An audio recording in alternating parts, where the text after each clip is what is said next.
Furniture showroom Mandya. ನಮ್ಮಲ್ಲಿ ಎಲ್ಲ ರೀತಿಯ ವುಡನ್ ಮತ್ತು ಸ್ಟೀಲ್ ಫರ್ನಿಚರ್ಗಳು ದೊರೆಯಲಿದೆ. ಬೆಡ್ರೂಮ್ ಸೆಟ್ಗಳು, ವಾರ್ಡ್ರೋಬ್ಗಳು, ಡೈನಿಂಗ್ ಸೆಟ್ಗಳು, ಸೋಫಾಗಳು, ಸ್ಟಡಿ ಟೇಬಲ್ಗಳು, ಕಚೇರಿ ಪೀಠೋಪಕರಣಗಳನ್ನು ಒಳಗೊಂಡಂತೆ ಸಾಂಪ್ರದಾಯಿಕ ಮತ್ತು ಆಧುನಿಕ ಉನ್ನತ ಗುಣಮಟ್ಟದ ವಿನ್ಯಾಸಗಳ ಶ್ರೇಣಿಯನ್ನ ನೀಡುತ್ತದೆ. ರೆಡಿಮೇಡ್ ಮತ್ತು ಕಸ್ಟಮ್ ಪೀಠೋಪಕರಣಗಳ ಆಯ್ಕೆಗಳು ಕೈಗೆಟಕುವ ಬೆಲೆಯಲ್ಲಿ ಲಭ್ಯವಿದೆ. ಗುಣಮಟ್ಟಕ್ಕೆ ಹೆಸರುವಾಸಿಯಾಗಿರುವ ಎಎಂ ಫರ್ನಿಚರ್ ಶೋರೂಮ್ನಲ್ಲಿ ಮನೆ, ಕಚೇರಿ, ಶಾಲಾ ಕಾಲೇಜುಗಳು ಮತ್ತು ಪೂಜಾ ಸ್ಥಳಗಳಿಗೆ ಪೀಠೋಪಕರಣಗಳು ಮತ್ತು ಆಂತರಿಕ ವಸ್ತುಗಳನ್ನು ಸ್ಪರ್ಧಾತ್ಮಕ ಬೆಲೆಯಲ್ಲಿ ನೀಡಲಾಗುತ್ತೆ. ಗ್ರಾಹಕರ ಅಗತ್ಯವನ್ನ ಪೂರೈಸಲು ಕಸ್ಟಮೈಸ್ ಮಾಡಿದ ಪೀಠೋಪಕರಣಗಳು ಮತ್ತು ಇಎಂಐ ಸೌಲಭ್ಯ ದೊರೆಯಲಿದೆ. ಹೆಚ್ಚಿನ ಮಾಹಿತಿಗಾಗಿ ಭೇಟಿ ನೀಡಿ AM furniture showroom, Holal circle, Nagamangala road, Srinivasa temple road, Mandya. ದೂರವಾಣಿ ಸಂಖ್ಯೆ 9906222012 ಮತ್ತು 7019954294. ಜಿಲ್ಲಾ ಮದ್ಯ ಮಾರಾಟಗಾರರ ಸಂಘದ ವತಿಯಿಂದ ಅಬಕಾರಿ ಜಾಗೃತಿ ಸಭಾ ಕಾರ್ಯಕ್ರಮ ಹಾಗೂ ಅಭಿನಂದನಾ ಸಮಾರಂಭ ಮಂಡ್ಯ ನಗರದ ಸ್ಪೋರ್ಟ್ಸ್ ಕ್ಲಬ್ ಸಭಾಂಗಣದಲ್ಲಿ ಏರ್ಪಡಿಸಲಾಗಿತ್ತು. ನೂತನ ಜಿಲ್ಲಾ ಅಬಕಾರಿ ಉಪಾಯುಕ್ತ ಆರ್ ನಾಗಸೇನಾ ಅವರಿಗೆ ಜಿಲ್ಲಾ ಮದ್ಯ ಮಾರಾಟಗಾರರ ಸಂಘದ ವತಿಯಿಂದ ಅಭಿನಂದಿಸಿ ಗೌರವಿಸಿದರು.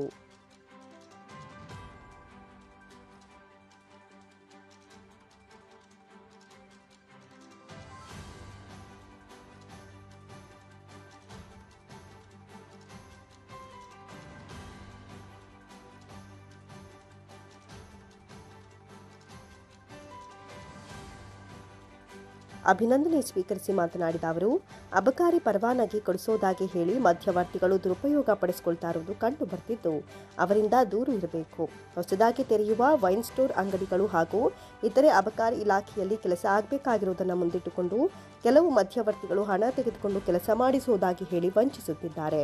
ದಯಮಾಡಿ ಇದಕ್ಕೆ ಕಿವಿಗೊಡಬೇಡಿ. ಇಲಾಖೆಯಲ್ಲಿ ಕಾನೂನಾತ್ಮಕವಾಗಿಯೇ ಕೆಲಸ ನಡೆಯುತ್ತದೆ ಎಂಬುದನ್ನು ಗಮನದಲ್ಲಿ ಇಟ್ಟುಕೊಳ್ಳಬೇಕು ಅಂತ ಸಲಹೆ ನೀಡಿದರು. ಮಧ್ಯವರ್ತಿಗಳ ಮಾರಾಟಗಾರರು ಅಂಗಡಿಗಳನ್ನು ಯಾವ ಸಮಯದಲ್ಲಿ ಮುಚ್ಚುವುದು ಮತ್ತು ತೆರೆಯೋದರ ಬಗ್ಗೆ ಅರಿವಿರಬೇಕು.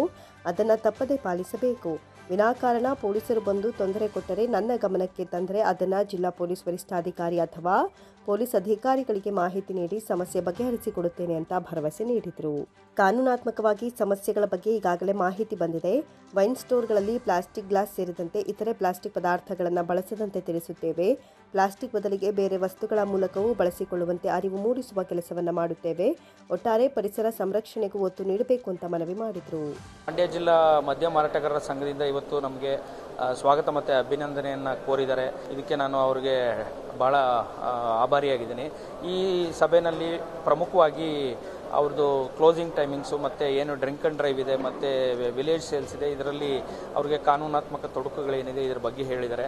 ಆಮೇಲೆ ಪ್ರಮುಖವಾಗಿ ಕೆಲವೊಂದು ಮಧ್ಯವರ್ತಿಗಳು ಸಂಘದ ಹೆಸರನ್ನ ದುರುಪಯೋಗ ಪಡಿಸ್ಕೊಂಡು ಅವರಿಗೆ ತೊಂದರೆ ಕೊಡ್ತಾ ಇರೋದನ್ನು ಹೇಳಿದ್ದಾರೆ. ಮಧ್ಯವರ್ತಿಗಳ ಹಾವಳಿಗೆ ಖಂಡಿತ ನಾವು ಕಡಿವಾಣ ಹಾಕ್ತೀವಿ. ಮತ್ತು ನಮ್ಮ ಸನ್ನದುದಾರರಿಗೆ ಏನು ನಾವು ಕಾನೂನು ಪರಿಮಿತಿನಲ್ಲಿ ಅವರಿಗೆ ಸಹಕಾರ ರಜಸ್ವ ಹೆಚ್ಚು ಮಾಡೋದಕ್ಕೆ ಏನು ಮಾಡಬೇಕು ಅಷ್ಟನ್ನು ನಾವು ಕೊಡ್ತೀವಿ. ಯಾವುದೇ ರೀತಿ ಅವರಿಗೆ ಅನ್ನೆಸೆಸರಿ ಹ್ಯಾರಾಸ್ಮೆಂಟು ಆಗದೇ ರೀತಿ ಕೆಲಸ ಮಾಡೋದಕ್ಕೆ ನಾವು ಈ ಬಗ್ಗೆ ಸೂಚನೆ ಕೊಟ್ಟಿದ್ದೀವಿ. ಅದನ್ನೆಲ್ಲ ಅವ್ರು ನಮ್ಗೆ ಹೇಳಿದ್ದಾರೆ. ಈಗ ಆಲ್ರೆಡಿ ಅವರಿಗೆ ಅಬಕಾರಿ ಇಲಾಖೆಯಿಂದ ಯಾವುದೇ ರೀತಿಯಲ್ಲೂ ತೊಂದರೆ ಇಲ್ಲ. ಬೇರೆ ಬೇರೆ ಕಾನೂನಾತ್ಮಕ ಸಮಸ್ಯೆಗಳನ್ನ ಅವರು ನಮ್ಮ ಮುಂದೆ ಇಟ್ಟಿದ್ದಾರೆ. ಈ ಸಂಬಂಧ ನಾವು ಉನ್ನತ ಅಧಿಕಾರಿಗಳನ್ನ ಭೇಟಿ ಮಾಡಿ ಅವರ ಗಮನವನ್ನು ಇದ್ರ ಬಗ್ಗೆ ಇದರ ಬಗ್ಗೆ ನಾನು ಹೇಳಿದ್ದೀನಿ. ಈಗ ಇಮಿಡಿಯೇಟಾಗಿ ನಾವು ಅದ್ರ ಬಗ್ಗೆ ಕ್ರಮ ತಗೋತೀವಿ. ಏನು ಅಂತಂದರೆ ಇವಾಗ ನಮ್ಮ ಸನ್ನದುಗಳಲ್ಲಿ ಪ್ಲಾಸ್ಟಿಕ್ ಬಳಕೆ ಸ್ವಲ್ಪ ಜಾಸ್ತಿಯಾಗಿ ಪರಿಸರಕ್ಕೆ ಹಾನಿ ಆಗ್ತಾ ಇದೆ. ಅದಕ್ಕೆ ಪ್ಲಾಸ್ಟಿಕ್ನ ಬಳಸಿದ್ರೂ ಅದನ್ನು ವ್ಯವಸ್ಥಿತವಾಗಿ ಡಿಸ್ಪೋಸ್ ಮಾಡೋದ್ರ ಬಗ್ಗೆ ನಾವು ಒಂದು ಕಾರ್ಯಯೋಜನೆ ರೂಪಿಸಿ ಅದನ್ನು ಇವರುಗಳ ಸಹಕಾರದಿಂದ ಇಂಪ್ಲಿಮೆಂಟ್ ಮಾಡ್ತೀವಿ. ನಾವು ಆದಷ್ಟು ಪ್ಲಾಸ್ಟಿಕ್ ಬಳಕೆಗೆ ಕಡಿವಾಣ ಹಾಕೋದಕ್ಕೆ ಸೂಚನೆ ಕೊಟ್ಟಿದ್ದೀವಿ. ಮಧ್ಯವರ್ತಿಗಳ ಬಗ್ಗೆ ಇಲ್ಲಿ ಮಂಡ್ಯ ಜಿಲ್ಲೆಯಲ್ಲಿ ಮಧ್ಯವರ್ತಿಗಳ ಹಾವಳಿ ಭಾಳ ಜಾಸ್ತಿಯಾಗಿದೆ. ಸಂಘದ ಒಂದು ಕಾರ್ಡನ್ನು ಮಾಡಿಕೊಂಡು ಅವರು ಅದನ್ನು ದುರುಪಯೋಗಪಡಿಸ್ಕೊಂಡು ಲೈಸೆನ್ಸ್ಗಳ ಹತ್ರ ಅನ್ನೆಸೆಸರಿ ಕಿರುಕುಳ ಕೊಡ್ತಾ ಇದ್ದಾರೆ ಅಂತ ಈಗ ಸನ್ನದುದಾರ ಹೇಳಿದ್ದಾರೆ. ಆ ಥರ ಮಧ್ಯವರ್ತಿಗಳು ಯಾರಿದ್ದಾರೆ ಅವ್ರ ಬಗ್ಗೆ ಕಾನೂನಾತ್ಮಕ ಕ್ರಮ ತಗೊಳ್ಳೋದಕ್ಕೆ ನಾವು ಯೋಚನೆ ಮಾಡಿದ್ದೀವಿ. ಮದ್ಯ ಮಾರಾಟಗಾರರ ಸಂಘದ ಜಿಲ್ಲಾ ಘಟಕದ ಅಧ್ಯಕ್ಷ ಎಚ್.ಪಿ. ಮಹೇಶ್ ಮಾತನಾಡಿ, ಸಂಘದ ಸಮಸ್ಯೆಗಳು ಏನಾದರೂ ಇದ್ದರೆ ಎಲ್ಲರೂ ಅಬಕಾರಿ ಇಲಾಖೆಯ ಅಧಿಕಾರಿಗಳ ಗಮನಕ್ಕೆ ತರೋಣ. ವಿನಾಕಾರಣ ತೊಂದರೆ ಕೊಡುವುದನ್ನು ತಪ್ಪಿಸಲು ಕಾನೂನಾತ್ಮಕವಾಗಿಯೇ ಹೋಗೋಣ ಅಂತ ತಿಳಿಸಿದರು. ಜಿಲ್ಲೆಯಲ್ಲಿ ಕಾರ್ಯನಿರ್ವಹಿಸಿ ಯಾವುದೇ ಒಂದು ಕಪ್ಪು ಚುಕ್ಕೆ ಇಲ್ಲದೆ ವರ್ಗಾವಣೆಯಾಗಿ ಪುನಃ ಉಪಾಯುಕ್ತರಾಗಿ ನಮ್ಮ ಜಿಲ್ಲೆಗೆ ಬಂದಿರೋದು ನಿಮ್ಮೆಲ್ಲರಿಗೂ ಸಂತೋಷ ತಂದಿರುವಂಥ ವಿಚಾರ. ಆ ನಿಟ್ಟಿನಲ್ಲಿ ಮೊನ್ನೆ ಅವ್ರನ್ನ ಸ್ವಾಗತಕ್ಕೂ ಅಂತ ಮಾತಾಡಿದಾಗ ಮಹೇಶ್ ತುಂಬ ಜನ ಹೊಸ ಲೈಸೆನ್ಸಿಗಳು ಬಂದಿರಬೇಕು, ಅವ್ರನ್ನೆಲ್ಲ ಪರಿಚಯ ಮಾಡ್ಕೊಳ್ವ, ಮತ್ತು ನನ್ನ ಬಗ್ಗೆ ಕೆಲವರು ಅಪಪ್ರಚಾರ ಮಾಡೋದು ಮತ್ತು ಕೆಲವು ವಿಚಾರಗಳಲ್ಲಿ ತಪ್ಪಾಗಿ ಮಾತಾಡ್ತಾ ಇರೋದು ನಾನು ಕಿವಿಗೆ ಬಿದ್ದಿದೆ. ಅದರಿಂದ ನಾನು ಲೈಸೆನ್ಸಿಗಳ ಜೊತೆ ಮುಕ್ತವಾಗಿ ಮಾತಾಡ್ತೀನಿ. ನಮ್ಮ ಸಂಬಂಧಪಟ್ಟ ಆಯಾ ತಾಲೂಕಿನ ಅಬ್ಕಾರಿ ಇನ್ಸ್ಪೆಕ್ಟರ್ಗಳ ಜೊತೆಲಿ ನಾನು ಬರ್ತೀನಿ, ನಿಮ್ಮೆಲ್ಲರ ಜೊತೆ ನಾನು ಇರ್ತೀನಿ. ಹಾಗಾಗಿ ಒಂದು ದಿವಸ ನೀವು ಒಂದು ಸಭೆನ ಆರ್ಗನೈಸ್ ಮಾಡಿ ಅಂತ ನನಗೆ ನಮ್ಮೆಲ್ಲ ಮುಖಂಡರಿಗೆ ಹೇಳಿದ್ರು ನಾವು ಸ್ವಾಗತ ಮಾಡುವಾಗ ಲಾಸ್ಟ್ ವೀಕ್. ಹಾಗಾಗಿ ನಮಗೂ ಭಾಳ ಖುಷಿ ಆಯಿತು. ಸಭೆಯಲ್ಲಿದ್ದ ಮದ್ಯ ಮಾರಾಟಗಾರರು ಹಲವು ಸಮಸ್ಯೆಗಳನ್ನು ಅಬಕಾರಿ ಇಲಾಖೆ ಅಧಿಕಾರಿಗಳ ಗಮನಕ್ಕೆ ತಂದರು. ಕಾರ್ಯಕ್ರಮದಲ್ಲಿ ಅಬಕಾರಿ ಉಪ ಅಧೀಕ್ಷಕ ರಾಧಾಮಣಿ, ಸಂಘದ ಕಾರ್ಯದರ್ಶಿ ಪ್ರವೀಣ್ ಕುಮಾರ್, ಮರಿಗೌಡ, ದಿನೇಶ್, ಗೋವಿಂದ್ ರಾಜು ಭಾಗವಹಿಸಿದರು. ದೇಶದ ಅಭಿವೃದ್ಧಿಗೆ ದುಡಿಯುತ್ತಿರುವ ರೈತರು ವ್ಯವಸಾಯ ಬಿಟ್ಟು ಪಟ್ಟಣಗಳ ಕಡೆ ಮುಖ ಮಾಡುತ್ತಿದ್ದು, ರೈತರನ್ನ ಅಭಿವೃದ್ಧಿಪಡಿಸುವ ದೃಷ್ಟಿಯಿಂದ ಭೂಮಿಪುತ್ರ ಫೌಂಡೇಶನ್ ಅನ್ನು ರಾಜ್ಯಾದ್ಯಂತ ಅಸ್ತಿತ್ವಕ್ಕೆ ತರಲಾಗ್ತಾ ಇದೆ ಅಂತ ಫೌಂಡೇಶನ್ನ ಸಂಸ್ಥಾಪಕ ರಾಜ್ಯಾಧ್ಯಕ್ಷ ಆರ್ಯ ಲೋಕೇಶ್ ತಿಳಿಸಿದರು. ಸುದ್ದಿಗೋಷ್ಠಿಯಲ್ಲಿ ಮಾತನಾಡಿದ ಅವರು, ರೈತರಿಗೆ ವ್ಯವಸಾಯದ ಬಗ್ಗೆ ವ್ಯವಸಾಯವನ್ನು ಲಾಭದಾಯಕವಾಗಿ ರೂಪಿಸಿಕೊಳ್ಳುವ ಸಲುವಾಗಿ ಹಾಗೂ ರೈತರಿಗೆ ದೊರೆಯುವ ಸರ್ಕಾರಿ ಯೋಜನೆಗಳನ್ನು ದೊರಕಿಸುವುದು ನಮ್ಮ ಉದ್ದೇಶವಾಗಿದೆ ಎಂದರು. ನಮ್ಮ ಸಂಘಟನೆಯು ರಾಜ್ಯಾದ್ಯಂತ ಎಲ್ಲ ಜಿಲ್ಲೆಗಳ, ತಾಲೂಕು, ಹಳ್ಳಿಗಳಲ್ಲಿ ಆಸಕ್ತ ಸದಸ್ಯರನ್ನು ಹೊಂದಿದ್ದು, ಪ್ರತಿ ರೈತನ ಮನೆಗೆ ಸರ್ಕಾರಿ ಸವಲತ್ತು ಯೋಜನೆಗಳನ್ನು ತಲುಪಿಸಲು ಹಾಗೂ ಅಧಿಕಾರಿಗಳು ಮತ್ತು ರೈತರ ನಡುವಿನ ಉತ್ತಮ ಸಂಬಂಧ ಬೆಳೆಸುವ ಸೇತುವೆಯಾಗಿ ಕಾರ್ಯನಿರ್ವಹಿಸುತ್ತದೆ ಅಂತ ಹೇಳಿದರು. ಅಲ್ಲದೆ ರೈತರಿಗಾಗಿ ರಾಜ್ಯದಲ್ಲಿ ರೈತ ರಕ್ಷಣಾ ಅಭಿಯಾನ, ರಾಸಾಯನಿಕ ಮುಕ್ತ ಅಭಿಯಾನ, ಅಧಿಕ ಇಳುವರಿ ಪೋಷಕಾಂಶ ಕೊರತೆ ಚರ್ಚೆ, ರೈತ ಜಾಗೃತಿ ಅಭಿಯಾನ, ಮರಳಿಗೂಡಿಗೆ ಅಭಿಯಾನ, ಅನ್ನದ ಋಣ ಅಭಿಯಾನ, ನಿರಾಳ ಕಾರ್ಯಕ್ರಮ ಸೇರಿದಂತೆ ಹಲವು ಕಾರ್ಯಕ್ರಮಗಳನ್ನು ಫೌಂಡೇಶನ್ ವತಿಯಿಂದ ನಡೆಸಲಾಗ್ತಾ ಇದೆ ಎಂದರು. ರೈತರ ಕ್ಷೇಮಾಭಿವೃದ್ಧಿ ಮತ್ತು ರೈತರಿಗೆ ಒಂದಷ್ಟು ಸಪೋರ್ಟು ಮತ್ತು ಅವರ ಅಭಿವೃದ್ಧಿ ಕಾರ್ಯಗಳನ್ನು ನಾವು ನಮ್ಮ ಫೌಂಡೇಶನ್ ವತಿಯಿಂದ ನಾವು ಮಾಡಬೇಕು ಅನ್ನೋ ಕಾರ್ಯಕ್ರಮದಿಂದಲೇ ನಾವು ಇದನ್ನು ಮಾಡ್ತಾಯಿದ್ದೀವಿ. ಇದರಲ್ಲಿ ನಾವು ಸುಮಾರು 42 ರೀತಿಯ ಕಾರ್ಯಕ್ರಮಗಳನ್ನು ನಮ್ಮ ಭೂಮಿಪುತ್ರ ಫೌಂಡೇಶನಿಂದ ನಾವು ಮಾಡ್ತಾಯಿದ್ದೀವಿ. ಇದು ಕರ್ನಾಟಕದಾದ್ಯಂತ ಮಾಡ್ತಾಯಿದ್ದೀವಿ. ಪ್ರತಿ ಜಿಲ್ಲೆ ಮತ್ತು ಪ್ರತಿ ತಾಲೂಕಲ್ಲೂ ಕೂಡ ಇದನ್ನು ನಾವು ಮಾಡ್ತಾಯಿದ್ದೀವಿ. ಮತ್ತು ಇದನ್ನು ಮಾಡೋದಕ್ಕೆ ಮುಖ್ಯ ಉದ್ದೇಶ ಏನಪ್ಪ ಅಂತಂದರೆ, ನಮ್ಮ ಬ್ಯಾಕ್ಗ್ರೌಂಡು ಕೂಡ ರೈತರ ಕುಟುಂಬದಿಂದನೇ ನಾವು ಬಂದವರು. ಈಗ ಪ್ರತಿಯೊಬ್ಬ ಮನುಷ್ಯನಿಗೂ ಕೂಡ ಅನ್ನದ ಅವಶ್ಯಕತೆ ಇದೆ. ಅದು ಯಾವುದೇ ಕ್ಷೇತ್ರದಲ್ಲಿ ಅವರು ಕೆಲಸ ಮಾಡ್ತಾ ಇರ್ಬೋದು, ಬಟ್ ಅವನು ಕೂಡ ಅನ್ನವನ್ನು ತಿನ್ನಲೇಬೇಕಾಗುತ್ತೆ. ಮತ್ತು ಈ ದೇಶ ಅಭಿವೃದ್ಧಿ ಆಗಬೇಕು ಅಂತಂದರೆ ಒಬ್ಬ ಯೋಧ, ಇನ್ನೊಬ್ಬ ಮತ್ತು ರೈತ ಇವರಿಬ್ಬರ ಅಭಿವೃದ್ಧಿ ಆದ್ರೇ ಆ ದೇಶದ ಅಭಿವೃದ್ಧಿ ಆಗೋದಕ್ಕೆ ಸಾಧ್ಯ. ಹೀಗಾಗಿ ನಾವು ತುಂಬ ಜನ ಆ ರೈತರಿಗೋಸ್ಕರ ಹೋರಾಟ ಮಾಡ್ತಾನೇ ಇದ್ದೀವಿ. ಆದರೆ ಯಾವುದೇ ರೀತಿಯಾದ ಅದಕ್ಕೆ ಸಾಕಾರವಾದಂಥ ಒಂದು ರಿಸಲ್ಟು ಬರ್ತಾಯಿಲ್ಲ.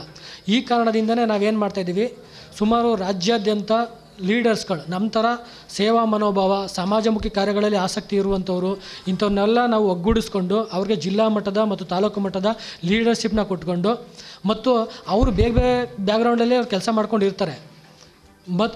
ಪ್ರತಿದಿನ 1 ಗಂಟೆ 2 ಗಂಟೆ ಈ ರೈತರಿಗೋಸ್ಕರ ಅಂತಲೇ ನಾವು ನಮ್ಮ ಅಮೂಲ್ಯವಾದ ಸಮಯನ ಇಟ್ಕೊಂಡು ನಾವು ಈ ಭೂಮಿಪುತ್ರ ಫೌಂಡೇಶನಲ್ಲಿ ನಮ್ಮ ದೇಶಗಳು ಮತ್ತು ವ್ಯವಸ್ಥೆಗಳನ್ನು ಒಂದು ರೂಪುರೇಷೆಗಳನ್ನ ರೂಪಿಸ್ಕೊಂಡು ನಾವು ಅದನ್ನು ಮಾಡೋದಕ್ಕೆ ಇದು ಮಾಡ್ತಾಯಿದ್ದೀವಿ. ಇದರಲ್ಲಿ ನಮ್ಮಲ್ಲಿ ಮುಖ್ಯವಾಗಿ ರೈತ ರಕ್ಷಣಾ ಅಭಿಯಾನ ಮತ್ತು ರಾಸಾಯನಿಕ ಮುಕ್ತ ಅಭಿಯಾನ ಮತ್ತು ಅಧಿಕ ಇಳುವರಿ ಮತ್ತು ಪೋಷಕಾಂಶ ಕೊರತೆ ಮತ್ತು ರೈತ ಜಾಗೃತಿ ಅಭಿಯಾನ, ಮರಳಿಗೂಡಿಗೆ ಅಭಿಯಾನ, ಅನ್ನದ ಋಣ ಅಭಿಯಾನ, ನಿರಾಳ ಕಾರ್ಯಕ್ರಮ, ಹೀಗೆ ನಾನಾ ರೀತಿಯ ಕಾರ್ಯಕ್ರಮಗಳನ್ನು ನಮ್ಮ ಭೂಮಿಪುತ್ರ ಫೌಂಡೇಶನಿಂದ ನಾವು ಮಾಡ್ತಾಯಿದ್ದೀವಿ. ಅದರಲ್ಲಿ ಬಂದು ರೈತ ರಕ್ಷಣಾ ಅಭಿಯಾನ ಅಂತಂದರೆ, ಈಗ ತುಂಬ ಜನ ರೈತರು ಸಾಲದಲ್ಲೇ ಮುಳುಗ್ತಾ ಇರೋದ್ರಿಂದ ಅವ್ರಿಗೆ ನಮ್ಮ ಸಹಾಯ ಹಸ್ತದ ಅವಶ್ಯಕತೆ ಇದೆ. ನಾವು ಸಹಾಯ ಹಸ್ತ ಅಂತಂದರೆ ನಮ್ಮ ಜೇಬಿನಿಂದ ತೆಗೆದು ಕೊಡುವಂಥದ್ದಲ್ಲ, ಮತ್ತು ನಾವಂಥ ಆರ್ಥಿಕವಾಗಿ ಸದೃಢರಾಗೂ ಇಲ್ಲ. ನಾವು ಬಡ ಕುಟುಂಬದಲ್ಲೇ ಬಂದುವಂಥವ್ರು. ಈ ಕಾರಣದಿಂದ ಸರ್ಕಾರದಿಂದ ರೈತರಿಗೆ ನಾನಾ ರೀತಿಯ ಸೌಲಭ್ಯಗಳು, ಯೋಜನೆಗಳು ಬರ್ತಾ ಇದೆ. ಅದು ಸರಿಯಾದ ರೀತಿಯಲ್ಲಿ ಸರಿಯಾದ ವ್ಯಕ್ತಿಗೆ ತಲುಪಿದ್ರೆ ಅಷ್ಟೇ ಸಾಕು, ಅವರು ತಾನಾಗೆ ಅಭಿವೃದ್ಧಿ ಆಗೋದಕ್ಕೆ ಸಹಾಯ ಆಗುತ್ತೆ. ಸುದ್ದಿಗೋಷ್ಠಿಯಲ್ಲಿ ಪ್ರಧಾನ ಕಾರ್ಯದರ್ಶಿ ಪ್ರಣವ್, ಶಂಕರಲಿಂಗೇಗೌಡ, ಸಚಿನ್, ಮಂಜುನಾಥ್ ಹಾಜರಿದ್ದರು. ಯುವ ಸಬಲೀಕರಣ ಮತ್ತು ಕ್ರೀಡಾ ಇಲಾಖೆಯ ವತಿಯಿಂದ ರಾಜ್ಯ ಯುವ ಜನರಿಗಾಗಿ ನಡೆಸುತ್ತಿದ್ದ ಯುವಜನ ಮೇಳ, ಯುವ ತರಬೇತಿ ಶಿಬಿರ ಹಾಗೂ ಯುವ ಸಂಪರ್ಕ ಸಭೆಗಳನ್ನು ಸರ್ಕಾರ ನಿಲ್ಲಿಸಿದ್ದು, ಹಾಲಿ 2025ರ ಬಜೆಟ್ನಲ್ಲಿ ಅನುದಾನ ಮೀಸಲಿಟ್ಟು ಪುನರಾರಂಭಿಸಲು ಮುಂದಾಗಬೇಕು ಅಂತ ರಾಷ್ಟ್ರೀಯ ಯುವ ಪ್ರಶಸ್ತಿ ಪುರಸ್ಕೃತ ಕಾರಸವಾಡಿ ಮಹಾದೇವು ಒತ್ತಾಯಿಸಿದರು. ಸುದ್ದಿಗೋಷ್ಠಿಯಲ್ಲಿ ಮಾತನಾಡಿದ ಅವರು, ಕಳೆದ 5 ವರ್ಷಗಳಿಂದ ಯುವ ಸಬಲೀಕರಣ ಮತ್ತು ಕ್ರೀಡಾ ಇಲಾಖೆಯ ವತಿಯಿಂದ ಯುವ ಜನರ ಪ್ರತಿಭೆ ಹೊರಚೆಲ್ಲುವ ಹೇಳುವಂತಹ ಕಾರ್ಯಕ್ರಮಗಳನ್ನು ನಿಲ್ಲಿಸಿದ್ದು ಗ್ರಾಮೀಣ ಭಾಗದ ಯುವ ಪ್ರತಿಭಾವಂತರು ಅವಕಾಶ ವಂಚಿತರಾಗ್ತಿದ್ದಾರೆ ಅಂತ ಬೇಸರ ವ್ಯಕ್ತಪಡಿಸಿದರು. ಯುವ ಸಬಲೀಕರಣ ಕ್ರೀಡಾ ಇಲಾಖೆ ಆರಂಭವಾದಾಗಿನಿಂದಲೂ ಯುವ ಸಂಪರ್ಕ ಸಭೆ, ಯುವ ಚೇತನ, ಯುವ ಪ್ರೇರಣಾ ಮತ್ತು ಯುವ ಸಂವಹನ ಎಂಬ ವಿಶಿಷ್ಟ ಕಾರ್ಯಾಗಾರ ನಡೆಯುತ್ತಿದ್ದವು. ಇದರಿಂದಾಗಿ ಯುವ ಜನರು ಪ್ರೇರಿತರಾಗಿ ಗ್ರಾಮದ ಅಭಿವೃದ್ಧಿಯ ಜೊತೆಗೆ ಸಾಂಸ್ಕೃತಿಕವಾಗಿ ಹಾಗೂ ನೈತಿಕವಾಗಿ ನಾಯಕತ್ವದ ಗುಣಗಳನ್ನು ಬೆಳೆಸಿಕೊಳ್ಳಲು ಸಹಕಾರಿಯಾಗಿದ್ದವು ಎಂದರು. ಕೂಡಲೇ ಮುಖ್ಯಮಂತ್ರಿಗಳು ರಾಜ್ಯ ಮಟ್ಟದ ಸ್ವಾಮಿ ವಿವೇಕಾನಂದ ಯುವ ಪ್ರಶಸ್ತಿಯನ್ನು ಪುನರಾರಂಭಿಸಿ ಯುವ ಜನರಿಗೆ ಉದಯೋನ್ಮುಖ ಭವಿಷ್ಯವನ್ನು ರೂಪಿಸಲು ಸಹಕಾರಿಯಾಗುವಂತೆ ಒತ್ತಾಯಿಸಿದರು. 20-25 ವರ್ಷಗಳಿಂದ ಆರಂಭ ಆದಂಥ ಯುವಜನ ಸೇವಾ ಮತ್ತು ಕ್ರೀಡಾ ಇಲಾಖೆ ವಿದ್ಯಾರ್ಥಿಯೇತರ ಯುವಜನರನ್ನು ಸಂಘಟಿಸಲಿಕ್ಕೆ, ಅವ್ರನ್ನ ಗ್ರಾಮಾಭಿವೃದ್ಧಿನಲ್ಲಿ ತೊಡಗಿಸಲಿಕ್ಕೆ ಯುವಕ ಸಂಘ, ಯುವತಿ ಮಂಡಳಿಗಳನ್ನ ಪ್ರಾರಂಭ ಮಾಡಿ ಆ ಯುವಜನರಿಗೆ ತರಬೇತಿ ಕೊಡ್ತಕ್ಕಂಥ, ಅವರನ್ನು ಸಂಘ ಸಂಸ್ಥೆಗಳನ್ನ ಹೇಗೆ ನಡೆಸ್ಕೊಂಡು ಹೋಗಬೇಕು, ಹೇಗೆ ಗ್ರಾಮದ ಅಭಿವೃದ್ಧಿಗೆ ತೊಡಗಿಸ್ಕೊಳ್ಬೇಕು ಅನ್ನೋದ್ರ ಜೊತೆಗೆ ಆ ವಿದ್ಯಾರ್ಥಿಯೇತರ ಯುವಜನರಿಗೆ ಸ್ವಾಉದ್ಯೋಗಿಗಳಾಗೋಕ್ಕೂ ಕೂಡ ತರಬೇತಿಗಳನ್ನು ಕೊಡ್ತಾಯಿದ್ರು. ಯುವ ಚೇತನ ಅಂಥೇಳಿ, ಯುವ ಪ್ರೇರಣಾ ಅಂಥೇಳಿ, ಯುವ ಸಂವಹನ ಅಂಥೇಳಿ ಈ ತರಬೇತಿಗಳನ್ನು ಕೊಡ್ತಾಯಿದ್ರು. ಇದು ಯುವಜನ ಸೇವಾ ಕ್ರೀಡಾ ಇಲಾಖೆಯ ಒಂದು ಭಾಗವಾಗಿತ್ತು. ವಿದ್ಯಾರ್ಥಿಯೇತರ ಯುವಜನರನ್ನು ಸಂಘಟಿಸಿ ಅವ್ರನ್ನ ಗ್ರಾಮಾಭಿವೃದ್ಧಿಗೆ, ದೇಶ ಸೇವೆಗೆ ತೊಡಗಿಸ್ತಕ್ಕಂಥ ನಿಟ್ಟಿನಲ್ಲಿ ಇಲಾಖೆ ಅದ್ಭುತವಾದ ಕಾರ್ಯಕ್ರಮ ಮಾಡ್ತಾಯಿತ್ತು. ಅದ್ರ ಜೊತೆಗೆ ಯುವ ಸಂಪರ್ಕ ಸಭೆಗಳು ಅಂತ ನಡೀತಾ ಇದ್ದವು. ಏನು ನಮ್ಮಲ್ಲಿ ಹಳ್ಳಿಗಳಲ್ಲಿ ಯುವಕ ಸಂಘ, ಯುವತಿ ಮಂಡಳಿಗಳಿದೆ, ಅದನ್ನು 3 ತಿಂಗಳಿಗೆ 6 ತಿಂಗಳಿಗೆ ಒಂದೆಡೆ ಸೇರಿಸಿ ವಿವಿಧ ಇಲಾಖೆಗಳನ್ನು, ಅರಣ್ಯ ಇರ್ಬೋದು, ಆರೋಗ್ಯ ಇರ್ಬೋದು, ಮಹಿಳಾ ಮತ್ತು ಮಕ್ಕಳ ಕಲ್ಯಾಣ ಇರ್ಬೋದು, ಗ್ರಾಮೀಣ ಅಭಿವೃದ್ಧಿ ಇರ್ಬೋದು, ಈ ಎಲ್ಲ ಇಲಾಖೆಗಳನ್ನ ಕರೆಸಿ ಗ್ರಾಮಗಳಿಗೆ ಆಗಬೇಕಾದಂಥ ಚಟುವಟಿಕೆಗಳು, ಸರ್ಕಾರದ ಕಾರ್ಯಕ್ರಮಗಳನ್ನು ತಿಳಿಸ್ಕೊಡ್ತಕ್ಕಂಥ ಯುವ ಸಂಪರ್ಕ ಸಭೆಗಳನ್ನು ಮಾಡ್ತಾಯಿದ್ರು.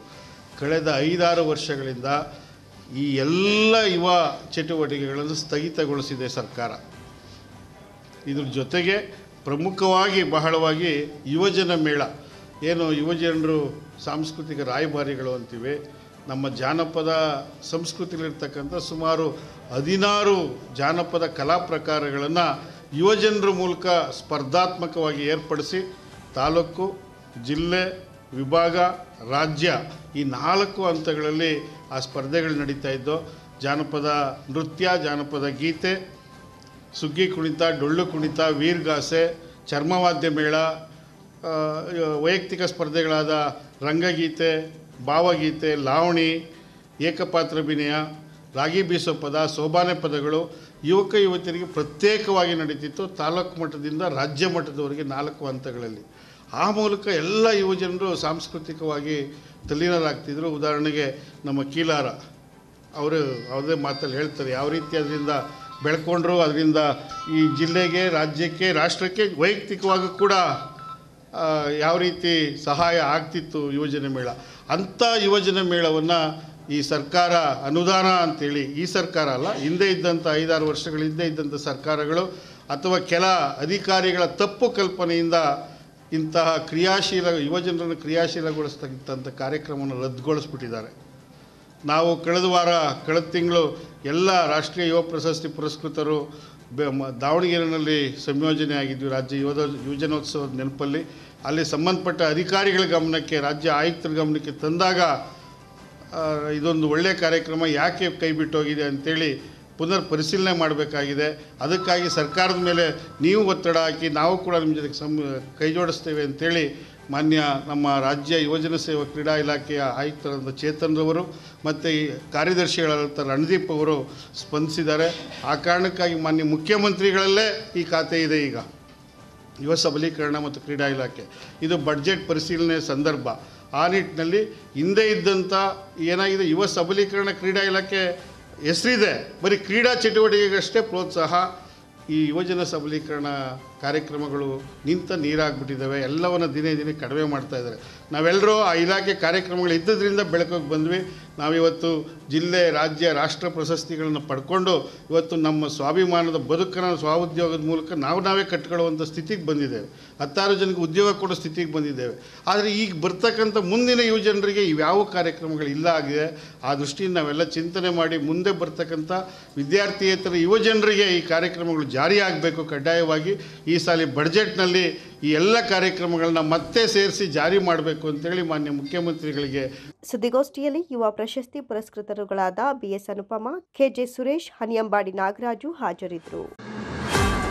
ಮಂಡ್ಯ ತಾಲೂಕು ಹೊಳಲು ಗ್ರಾಮದ ಶ್ರೀ ಮಡಿವಾಳ ಮಾಚಿದೇವರ ಸೇವಾ ಟ್ರಸ್ಟ್ ವತಿಯಿಂದ ಶ್ರೀ ಮಡಿವಾಳ ಮಾಚಿದೇವರ ಜಯಂತ್ಯೋತ್ಸವದ ಪ್ರಯುಕ್ತ ಆರೋಗ್ಯ ಶಿಬಿರ ಹಾಗೂ ಹಿರಿಯರಿಗೆ ಅಭಿನಂದನೆ ಮತ್ತು ಪ್ರತಿಭಾ ಪುರಸ್ಕಾರ ಬಹಳ ವಿಜೃಂಭಣೆಯಿಂದ ಗ್ರಾಮದ ಶ್ರೀ ತಗಡೂರಯ್ಯ ಸ್ವಾಮಿ ದೇವಸ್ಥಾನದ ಆವರಣದಲ್ಲಿ ಏರ್ಪಡಿಸಲಾಗಿತ್ತು. ಮುಖ್ಯ ಅತಿಥಿಗಳಾಗಿ ಹಿರಿಯರಿಗೆ ಸನ್ಮಾನ, ಅಭಿನಂದನೆ ಸಲ್ಲಿಸಿ ನಂತರ ಪತ್ರಕರ್ತರು ಹಾಗೂ ಲೇಖಕರಾದ ಚಂದ್ರಶೇಖರ್ ದಕ್ಕೋಹಳ್ಳಿ ಮಾತನಾಡಿ, ಎಲ್ಲಾ ಜಾತಿಯ ಎಲ್ಲಾ ಜನಾಂಗವು ಸಮನ್ವಯದಿಂದ ಕೂಡಿದೆ. ಈ ದಿನ ಗ್ರಾಮದ ಹಿರಿಯರು ಎಲ್ಲ ಸಮುದಾಯದವರು ಒಂದುಗೂಡಿ ಸೇರಿರೋದು ತುಂಬಾ ಸಂತೋಷ. ಯಾಕಂದ್ರೆ ಒಂದು ಊರು ಅಂದ್ರೆ ಎಲ್ಲರೂ ಒಟ್ಟಾಗಿ ಇರೋದು ಅಂತ ಅರ್ಥ.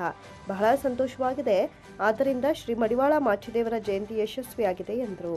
ಗಣ್ಯರೆಲ್ಲ ಎಲ್ಲರೂ ಬೇರೆ ಬೇರೆ ಜಾತಿ ವರ್ಗಕ್ಕೆ ಸೇರಿದವರು ಅವರೆಲ್ಲ ಬಂದು ಕೂತ್ಕೊಂಡು ಈ ಕಾರ್ಯಕ್ರಮದಲ್ಲಿ ಭಾಗವಹಿಸ್ತಾ ಇರೋದು ನಿಜವಾಗ್ಲೂ ನಾವು ಹಿಂದೆ 12ನೇ ಶತಮಾನದಲ್ಲಿ ಬಸವಣ್ಣರು ಏನು ಕನಸು ಕಂಡಿದ್ರು, ಸಮಾಜವನ್ನು ನಿರ್ಮಾಣ ಮಾಡಬೇಕು ಅಂತ ಅಂದ್ಕೊಂಡ್ರು, ಆ ಒಂದು ಕಾಲ ಈಗ ಬಂದಿದೆ ಅಂತ ನನಗನ್ನಿಸ್ತಾ ಇದೆ.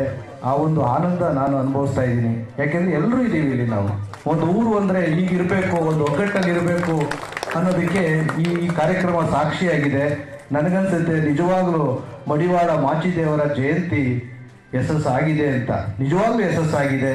ನಿಜವಾಗ್ಲೂ ಯಾವುದೇ ಕಾರ್ಯಕ್ರಮ ಅದು ಸಾಧಿಸಬೇಕಾದದ್ದು ಇದನ್ನೇ, ಅದು ಸಾಧಿಸಿದೆ.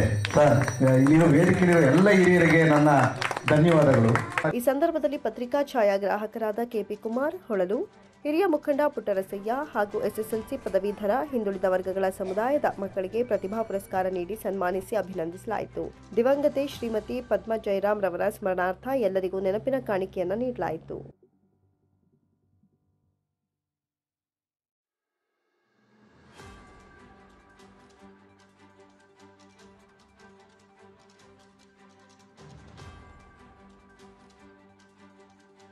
ಈ ಸಂದರ್ಭದಲ್ಲಿ KFSC ಮಾಜಿ ವ್ಯವಸ್ಥಾಪಕರಾದ ವಿಜಯಕುಮಾರ್, ರಾಜ್ಯ ಒಕ್ಕಲಿಗ ಸಂಘದ ಮಾಜಿ ಉಪಾಧ್ಯಕ್ಷ HL ಶಿವಣ್ಣ, ಗ್ರಾಮ ಪಂಚಾಯಿತಿ ಉಪಾಧ್ಯಕ್ಷರಾದ ನಾರಾಯಣ, ಮಾಜಿ ಉಪಾಧ್ಯಕ್ಷ ಜಯಶಂಕರ್, ಡೈರಿ ಅಧ್ಯಕ್ಷ ಶಿವರಾಮು, ಕೃಷಿ ಪತ್ತಿನ ಸಹಕಾರ ಸಂಘದ ಅಧ್ಯಕ್ಷ ನಿಂಗೇಗೌಡ, ಉಪಾಧ್ಯಕ್ಷ ಶಿವಸಿದ್ದಯ್ಯ, ಗ್ರಾಮದ ಮುಖಂಡರಾದ ಜಟ್ಟಿಕುಮಾರ್, ಪುಟ್ಟಸ್ವಾಮಿ, ಶಂಕರ್ ಪೂಜಾರಿ ಹಾಗೂ ಮಡಿವಾಳ ಸಮುದಾಯದ ಮುಖಂಡರಾದ ಕಂಡಕ್ಟರ್ ಶಿವಲಿಂಗಯ್ಯ, ಜಯರಾಮ, ತಮಟೆ ಚನ್ನಪ್ಪ, ಬೆಲ್ಲದ ಮಾದಯ್ಯ, ಕುರಿ ಶಿವಣ್ಣ, ಪುಟ್ಟಮಾದಯ್ಯ, ಪೂಜಾರಿ ಕೆಂಪಣ್ಣ, ದೇವಸ್ಥಾನದ ಅರ್ಚಕರಾದ ಗೊರವಾಲೆ ಶಿವಣ್ಣ ಮತ್ತು ಗ್ರಾಮದ ಮುಖಂಡರು ಉಪಸ್ಥಿತರಿದ್ದರು.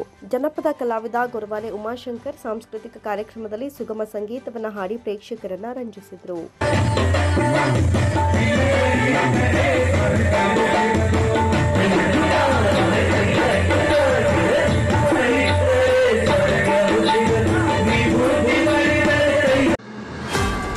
ರಾಜ್ಯದಲ್ಲಿ ಆಡಳಿತ ವ್ಯವಸ್ಥೆ ಕುಸಿದಿರೋದು ಮೈಕ್ರೋ ಫೈನಾನ್ಸ್ ಹಾವಳಿ ಮಿತಿ ಮೀರಲು ಕಾರಣವಾಗಿದೆ ಅಂತ ಕರ್ನಾಟಕ ರಾಷ್ಟ್ರ ಸಮಿತಿ ಪಕ್ಷದ ರಾಜ್ಯ ಸಂಘಟನಾ ಕಾರ್ಯದರ್ಶಿ ಹಾಗೂ ಪಕ್ಷದ ಮಂಡ್ಯ ಉಸ್ತುವಾರಿ GM ರಮೇಶ್ ಗೌಡ ಆರೋಪಿಸಿದರು.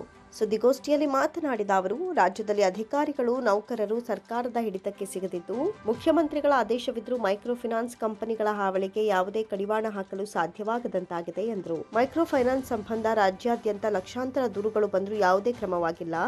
ಸರ್ಕಾರ ಅಧಿಕಾರ ಹಂಚಿಕೆಯ ಬಗ್ಗೆ ಗ್ಯಾರಂಟಿ ಯೋಜನೆಗಳ ನೆಪವೊಡ್ಡಿ ಮಧ್ಯಮ ವರ್ಗದ ಜನಸಾಮಾನ್ಯರ ಗೋಳು ಕೇಳುವವರೇ ಇಲ್ಲದಂತಾಗಿದ್ದು, ಅವರ ಜೀವನ ಜರ್ಜರಿತವಾಗಿದೆ ಅಂತ ಹೇಳಿದರು. ಆದ್ದರಿಂದ ಸರ್ಕಾರ ಕೂಡಲೇ ಮೂಲಭೂತ ಸೌಕರ್ಯ ನೀಡುವತ್ತ ಗಮನ ಹರಿಸಿ ಜನಸಾಮಾನ್ಯರು ನೆಮ್ಮದಿಯ ಜೀವನ ನಡೆಸುವಂತಹ ವಾತಾವರಣ ಸೃಷ್ಟಿಸಬೇಕು. ಗ್ರಾಮೀಣ ಭಾಗದಲ್ಲಿ ನರೇಗಾ ಭ್ರಷ್ಟಾಚಾರ ತಡಿಬೇಕು. ಸರ್ಕಾರಿ ಯೋಜನೆಗಳನ್ನು ಸರಿಯಾದ ರೂಪದಲ್ಲಿ ಜಾರಿಗೊಳಿಸಿ ಜನರ ಕೈಗೆ ಒಂದಿಷ್ಟು ಹಣ ತಲುಪುವಂತೆ ಮಾಡಿ ಸ್ವಲ್ಪವಾದರೂ ನೆಮ್ಮದಿ ಜೀವನ ಕಲ್ಪಿಸುವಂತ ಆಗ್ರಹಿಸಿದರು. ಮೈಕ್ರೋ ಫೈನಾನ್ಸು ಧರ್ಮಸ್ಥಳ ಸಂಘ ಇವತ್ತು ಮೀಟ್ರ್ ಬಂದಿದ್ದಂದೇನು ಮಾಡ್ತಾ ಇದ್ದಾರೆ. ಇದಕ್ಕೆ ಯಾವುದೇ ರೀತಿ ಸರ್ಕಾರಗಳು ಕಡಿವಾಣ ಆಗ್ತಾ ಇಲ್ಲ. ಏಕೆಂದರೆ ಇವತ್ತು ಯಾರು ಬ್ಲ್ಯಾಕ್ ಮನಿ ಕೊಟ್ಟಿರ್ತಾರೆ ಅಂಥ ದುಡ್ಡನ್ನು ಮೈಕ್ರೋ ಫೈನಾನ್ಸ್ ಹೆಸರಿನಲ್ಲಿ ಇವತ್ತಿನ ರಾಜ್ಯ ಸರ್ಕಾರ ಇರ್ಬೋದು, ಇಷ್ಟು ದಿವಸ ಏನು ಆಡಳಿತ ಮಾಡ್ಕೊಬಂದಂಥ ಎಲ್ಲ ಸರ್ಕಾರಗಳು ಅವ್ರ ಹಣವನ್ನು ಕೊಟ್ಟು ಹಿಂಬಾಲಕರ ಕೈಲೇ ಒಂದು ಫೈನಾನ್ಸ್ ಕಂಪ್ನಿನ ಓಪನ್ ಮಾಡಿಸ್ಕೊಂಡು ಅವರು ಮಾಡುವಂಥ ಇದು ಮಾಡಿಕೊಂಡು RBI ಒಂದು ಲೈಸೆನ್ಸ್ ತಗೊಂಡು ಮೀಟ್ರ್ ಬಡ್ಡಿ ದಂಧೆ ಸ್ಟಾರ್ಟ್ ಮಾಡಿದ್ದಾರೆ. ಇದಕ್ಕೆ ಎಷ್ಟು % ಬಡ್ಡಿ ಅನ್ನೋದು ಅವ್ರಿಗೆ ಸುಮಾರು ಅಲ್ಲಿ ಮೈಕ್ರೋ ಫೈನಾನ್ಸಲ್ಲಿ ಕೆಲಸ ಮಾಡುವಂಥ ಇವ್ರಿಗೆ ಗೊತ್ತೇ ಇರೋದಿಲ್ಲ.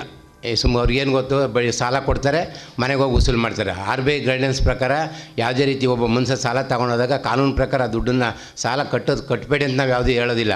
ಇಸ್ಕೊಂಡು ತಕ್ಕನಾಗಿ ಸಾಲ ವಸೂಲಿ ಮಾಡೋ ರೀತಿ ಸರಿ ಇಲ್ಲ.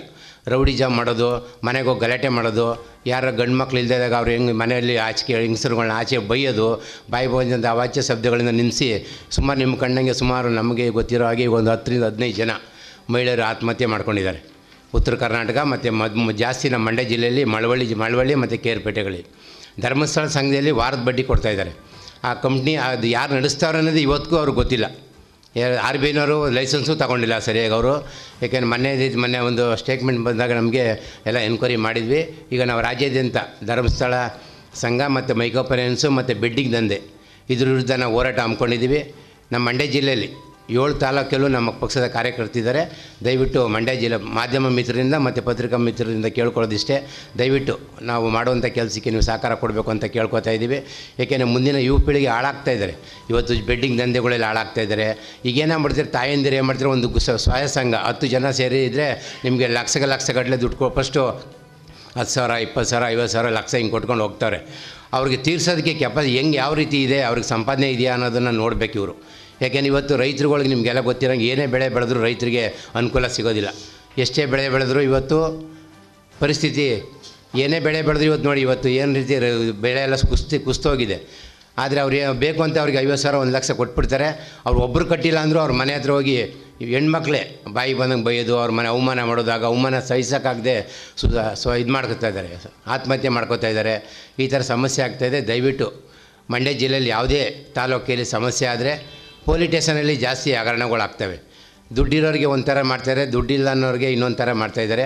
ದುಡ್ಡಿರೋರು ಬೇಗ ಕಂಪ್ಲೇಂಟ್ ಕೊಟ್ಟರೆ FIR ಹಾಕಿ ಅರೆಸ್ಟ್ ಮಾಡಿಬಿಡ್ತಾರೆ. ಸುದ್ದಿಗೋಷ್ಠಿಯಲ್ಲಿ ಜಿಲ್ಲಾಧ್ಯಕ್ಷ DG ನಾಗರಾಜ್, ಪ್ರಧಾನ ಕಾರ್ಯದರ್ಶಿ ಚಂದ್ರು ಕಿಲಾರ, ಮಲೇಶ, ಶಶಿಧರ ವೈಕೆ, ಮಂಜುನಾಥ್, ಜೈರಾಮ್ CK ಉಪಸ್ಥಿತರಿದ್ದರು. ರಾಜ್ಯ ಮತ್ತು ಕೇಂದ್ರ ಸರ್ಕಾರಗಳ ವೈಜ್ಞಾನಿಕ ಆರ್ಥಿಕ ನೀತಿ ಹಾಗೂ ವಿದ್ಯೆ, ಅಧಿಕಾರ ಸಂಪತ್ತು, ಭೂಮಿ, ಉದ್ಯೋಗ, ಕೈಗಾರಿಕೆಗಳು ಸಮಾನವಾಗಿ ಹಂಚಿಕೆ ಮಾಡುವಲ್ಲಿ ವೈಫಲ್ಯದ ಫಲವಾಗಿ ಬಂಡವಾಳಶಾಹಿ ಮೈಕ್ರೋ ಫೈನಾನ್ಸ್ಗಳು ರಾಜ್ಯದ ಬಡ ಜನತೆಯ ಮೇಲೆ ದೌರ್ಜನ್ಯಗಳು ನಡೆಯುತ್ತಿವೆ ಅಂತ ಕರ್ನಾಟಕ ದಲಿತ ಸಂಘರ್ಷ ಸಮಿತಿಯ ರಾಜ್ಯಾಧ್ಯಕ್ಷ ವೆಂಕಟಗಿರಿಯಯ್ಯ ಖಂಡನೆ ವ್ಯಕ್ತಪಡಿಸಿದರು. ಸುದ್ದಿಗೋಷ್ಠಿಯಲ್ಲಿ ಮಾತನಾಡಿದ ಅವರು, ಮೈಕ್ರೋ ಫೈನಾನ್ಸ್ ಕಪಿಮುಷ್ಟಿಗೆ ಸಿಲುಕಿ ಸಾಲಗಾರರಾಗಿರೋದು 76 ವರ್ಷ ನಮ್ಮನ್ನಾಳಿದ ಸರ್ಕಾರಗಳ ಸಾಧನೆಯಾಗಿದೆ. ಇದರಿಂದಾಗಿ ಬಡತನ, ಆರ್ಥಿಕ ಹೀನತೆ ಮಿತಿಮೀರಿದ್ದು ಕೊಲೆ, ಸುಲಿಗೆ, ದೌರ್ಜನ್ಯ, ಆತ್ಮಹತ್ಯೆಯಂತಹ ಕೃತ್ಯಗಳು ನಡೆಯುವಂತಾಗಿದೆ ಎಂದರು. ಇದಕ್ಕೆ ಪ್ರತಿಕೂಲವೆಂಬಂತೆ ಜಾತಿ ವರದಿ ಜಾರಿ, ರೈತರ ಬೆಳೆಗೆ ವೈಜ್ಞಾನಿಕ ಬೆಲೆ ನಿಗದಿ ಮಾಡದ ಕೇಂದ್ರ ಸರ್ಕಾರವು ನಾನು ಘೋಷಿಸಿದ ಬಜೆಟ್ನಲ್ಲಿ ರೈತ, ಕಾರ್ಮಿಕ, ಶೋಷಿತ, ಕೆಳ ಸಮುದಾಯದ ವಿರೋಧಿತನವನ್ನು ತೋರುತ್ತಿದೆ. ಅಲ್ಲದೆ ಈ ಬಜೆಟ್ SC/ST ವಿರೋಧಿ ಬಜೆಟ್ ಆಗಿದೆ ಅಂತ ಕಿಡಿಕಾರಿದರು. ಸರ್ಕಾರ ಪ್ರಸ್ತುತ ಬಜೆಟನ್ನು ಮಂಡನೆ ಮಾಡಿದೆ. 2024-25-26ನೇ ಸಾಲಿನ ಬಜೆಟನ್ನು ಮಂಡಿಸಿದೆ. ಈ ಬಜೆಟ್ಟು ಸ್ವಾತಂತ್ರ್ಯ ನಂತರದಲ್ಲೂ ಕೂಡ ಯಾವುದೇ ಸರ್ಕಾರ ಅಧಿಕಾರಕ್ಕೆ ಬಂದರೂ ಕೂಡ ಭಾರತದ ಸಂವಿಧಾನದ ಮೂಲ ಆಶಯಕ್ಕೆ ತದ್ವಿರುದ್ಧವಾದಂಥ ಬಜೆಟ್ ಆಗಿ ಪರಿಣಮಿಸ್ತಾ ಇರೋದನ್ನು ಕರ್ನಾಟಕದಲ್ಲಿ ಸಂಘರ್ಷ ಸಮಿತಿ ಅತ್ಯಂತ ತೀವ್ರವಾಗಿ ಖಂಡಿಸ್ತದೆ. ಇವತ್ತು ಕೇಂದ್ರ ವಿತ್ತ ಸಚಿವರಾದಂಥ ಶ್ರೀಮತಿ ನಿರ್ಮಲಾ ಸೀತಾರಾಮನ್ರವರು ಏನೋ 50 ಲಕ್ಷ ಕೋಟಿ ಮೀರಿದ ಬಜೆಟನ್ನು ಮಂಡಿಸಿದ್ದಾರೆ. ಈ ಬಜೆಟ್ಟು ಕೂಡ ಶೋಷಿತರನ್ನು,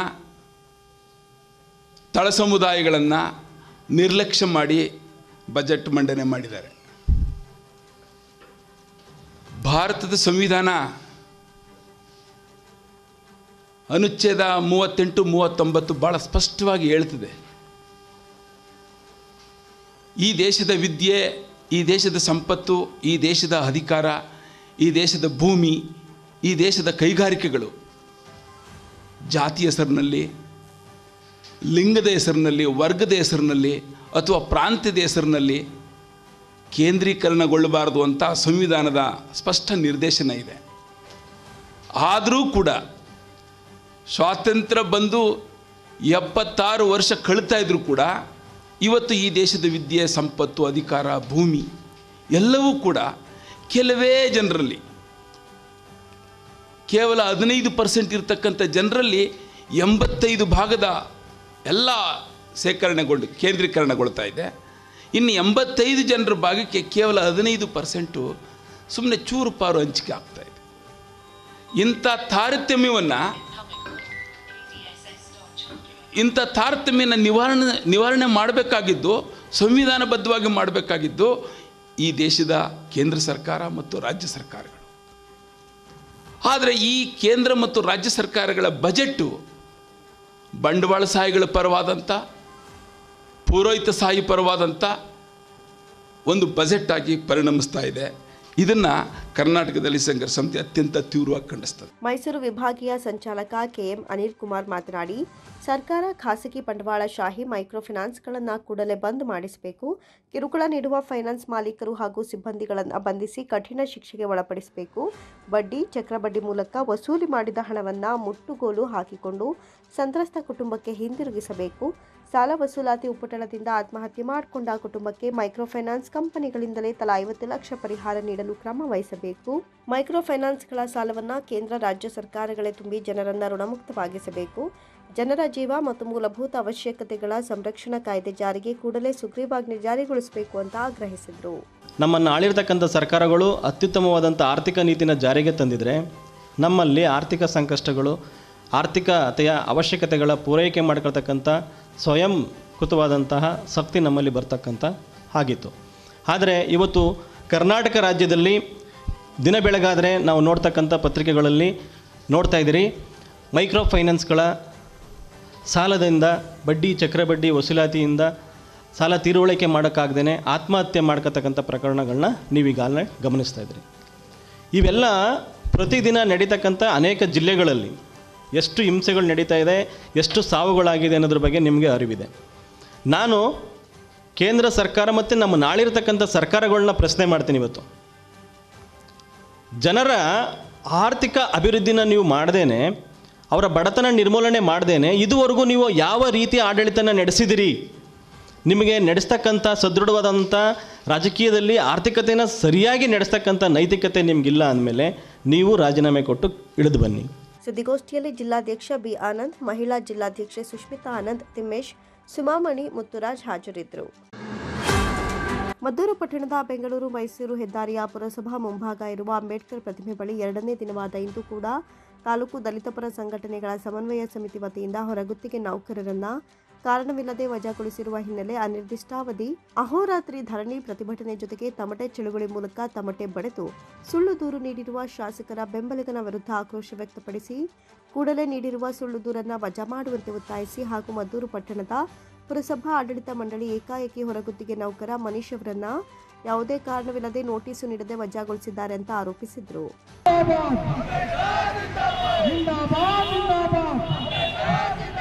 ಪುರಸಭೆ ಹೊರಗುತ್ತಿಗೆ ನೌಕರ ಪೊಲೀಸರ ಮೇಲೆ ಸುಳ್ಳು ದೂರು ದಾಖಲಿಸಿರುವ ದಲಿತ ವಿರೋಧಿ ಶಾಸಕರಿಗೆ ಹೊರಗುತ್ತಿಗೆ ನೌಕರ ಮನೀಶ್ ಮೇಲೆ ದಾಖಲಾಗಿರುವ ಸುಳ್ಳು ದೂರನ್ನ ಕೈಬಿಟ್ಟು ಸತ್ಯಾಸತ್ಯತೆಗಳ ಮೇಲೆ ಪ್ರಕರಣವನ್ನು ದಾಖಲಿಸಬೇಕು. ಮನೀಶ್ ಮೇಲೆ ದಾಖಲಾಗಿರುವ ಸುಳ್ಳು ದೂರನ್ನ ಕೂಡಲೇ ವಜಾಗೊಳಿಸಬೇಕು.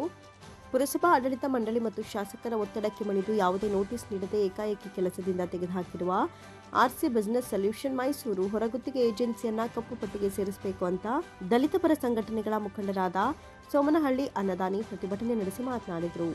7.5 ವರ್ಷದಿಂದ ಹೊರಗುತ್ತಿಗೆ ನೌಕರನಾಗಿ ಕೆಲಸ ಮಾಡ್ತಿದ್ದಂಥ ಮನೀಶ್ ಶೇಖರೆ ಎಂಬುವ ಮೇಲೆ ಮನೆ ಶಾಸಕರು 3 ತಿಂಗಳ ಹಿಂದೆ ಅವರ ಕಚೇರಿಯನ್ನು ವಿಡಿಯೋ ಫೋಟೋ ನೋಡಲ್ ಮಾಡಿದ ಕಾರಣಕ್ಕಾಗಿ ಅದೇ ಅಪರಾಧ ಎಂದು ಕಾರಣಕ್ಕಾಗಿ ಅವರ ಕಚೇರಿ ಸಹಾಯಕ ಹರೀಶನ ಹತ್ರ ಪೊಲೀಸ್ ದೂರನ್ನು ಕೊಡಿಸಿ ಪೊಲೀಸರ ಮೇಲೆ ಪ್ರಭಾವ ಬೀರಿ ಕೇಸ್ ದಾಖಲಾಗಿ ಸುಳ್ಳು ಕೇಸನ್ನು ದಾಖಲು ಮಾಡಿಸಿದ್ದಾರೆ.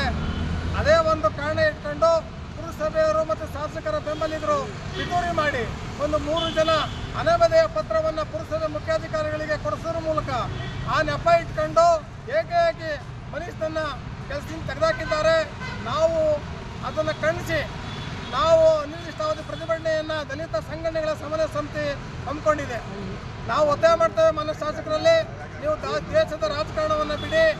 ಯಾಕೆಂದರೆ ನಾವು SC/STಗಳು ಇವತ್ತು ರಾಜ್ಯಾದ್ಯಂತ ಕಾಂಗ್ರೆಸ್ ಪಕ್ಷಕ್ಕೆ ಮತ ನೀಡಿದ ಪರಿಣಾಮ, ದಲಿತ ಚಳವಳಿಗಳು ಮತ ನೀಡಿದ ಪರಿಣಾಮ, ಬೆಂಬಲ ನೀಡಿದ ಪರಿಣಾಮ ಇವತ್ತು ಮಾನ್ಯ ಮುಖ್ಯಮಂತ್ರಿಗಳು ಸಿದ್ದರಾಮಯ್ಯನವರು ಮುಖ್ಯಮಂತ್ರಿಗಳಿಗೆ ಕಾಂಗ್ರೆಸ್ ಸರ್ಕಾರ ಇದೆ.